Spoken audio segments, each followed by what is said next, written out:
সুপ্রিয় দর্শক, আসসালামু আলাইকুম। আমি মোহাম্মদ ফরিদ মিয়া, টাঙ্গাইল সদর। আমি বিগত 2টি ভিডিও করেছিলাম আমাদের গ্রামের মৃত হানিফ শিকদারের সহধর্মিনী, আমাদের প্রতিবেশী কাকি লাগে, উনার বর্তমান অবস্থাটা তুলে ধরার জন্য। সেই হিসাবে আমি আজকে সকালে আসছি উনার বাড়িতে, আইসা দেখলাম উনি রান্না করতেছেন। তো রান্না করার ফাঁকে ওনার সাথে কথা বললাম, এবং ওনার যে ঘরটা, ওনার একই সাথে বাংলাদেশের যে 5টা মৌলিক অধিকার, 1 নম্বরে আপনার খাদ্য, 2 নম্বরে বস্ত্র, তারপরে চিকিৎসা, তারপরে বাসস্থান, কোনো মৌলিক অধিকারই ওনার বর্তমান অবস্থায় নাই।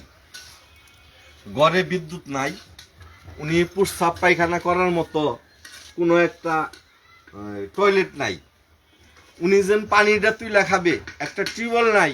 এইভাবে একজন মানুষ কিভাবে বসবাস করে আসতেছে যুগের পর যুগ। যখন হানিফ শিকদার 15-20 বছর আগে মারা যায়, তার আগে কেমন ছিল আমরা জানি না। তো তারপরের থেকে সে এই অবস্থায় পরের বাড়ি জিয়ের কাজ করে ওইখান থেকে যা কিছু দেয় তাই দিয়ে আইনে উনি এই যে পাক করে খায়, প্রস্তাব পায়খানা আর ব্যাগ আসলে বারা অন্যের টয়লেটে যায় নিয়ে সে ব্যবহার করে।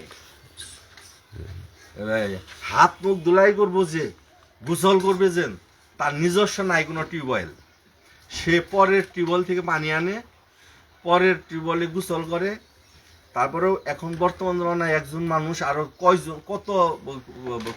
কয়বার যাইতে পারে একজন পরের টিউবওয়েলে। যদিও আমাদের মাইন শিকদার ভাই, উনি উনাকে মোটামুটি দেহবাল করে, আমি শুনেছি ওনার মুখ থেকে এবং আশপাশের লোক যে মাইনের টয়লেট ব্যবহার করে, টিউবওয়েল ব্যবহার করে। সেই সাথে উনি ওই মাইন যদি অসুস্থ হয়ে পড়ে থাকে, মাইনের বউ খোঁজ খবর নেয়, মাইন ওনাকে ওষুধপত্র কিনে দেয়। এতটুকু তথ্য পেয়েছি। এবং আমাদের এখানে একটা কমিউনিটি ক্লিনিক আছে, উনি যদি যায় তাহলে মোটামুটি ওনার সাধ্য অনুযায়ী 2-4টা ওষুধ দেওয়া দেয়।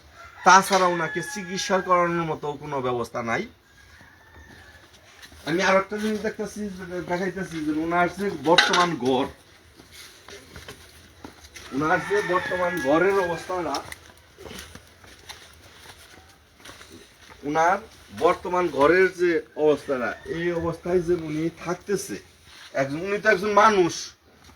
এই অবস্থায় একটা শিয়াল কুকুর থাকবে কিনা সন্দেহ আছে। তারাও একটু সুন্দর করে ঘরটারে সাজায় করে। বিল্ডিংটা দেখেন, পাশে কিন্তু প্রত্যেকেরই বিল্ডিং, বাউন্ডারি করা ঘর, তারপরে বাউন্ডারি বেড়া প্রত্যেকেরই আছে। আর উনি ছোট্ট একটা, তাও ছাপড়াটার উপরে নাই কোনো সাপোর্ট। বৃষ্টি হলে পানি পড়ে, ঝড় বৃষ্টিতে উনি পানিতে ভিজে। তো এই অবস্থায় উনি আছে। তো আমি আপনাদের নিকট আর্জি রাখছি যে বিশেষ করে আমাদের